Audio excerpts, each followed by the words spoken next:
গতকাল রাতে খাওয়ার সময় মাকে আমার এক্সের গল্পটা বললাম। ঘটনাটা এমন হলো যে ব্রেকআপের পর আমার এক্স প্রেমিকার সঙ্গে দেখা দেখেই 2 হাত তুলে হাঁক দিতে তার দিকে দৌড় দিলাম। মাঝপথে এক বুড়া টাকলা বেড়া দাঁড়ায় পড়লো, বলল কি সমস্যা? আমি বললাম, আঙ্কেল আপনার কি সমস্যা? লোকটি এবার মহা ক্ষেপে বলল, আমার বউয়ের দিকে অমন করে 2 হাত তুলে দৌড় দিচ্ছেন কেন? আমি একটু বেবাচেকা খেয়ে গেলাম। তারপর নিজেকে একটু সামলে বললাম, আপনার বউ কোনো কারণে একদিন আমাকে জুতা পেটা করেছিল, আজকেও যাতে না করে সেই জন্য মাপ চাইতে যাইতেছিলাম।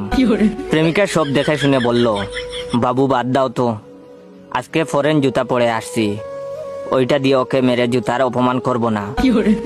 তখন আমার মা সব শুনে বললেন, বাদ দে। তারপর অনেকক্ষণ আমরা দুজনে চুপচাপ বসে আছি। এরপর হঠাৎ মা বললেন, হারে সত্যি কি ওই মেয়ে তোরে জুতা পেটা করছিল? তখন আমি একটা 32টা দাঁত কেলানো হাসি দিলাম। মা বললেন, ওই মেয়ের উচিত ছিল জুতা দিয়ে পিটায় তোর দাঁত ভেঙে দেওয়ার।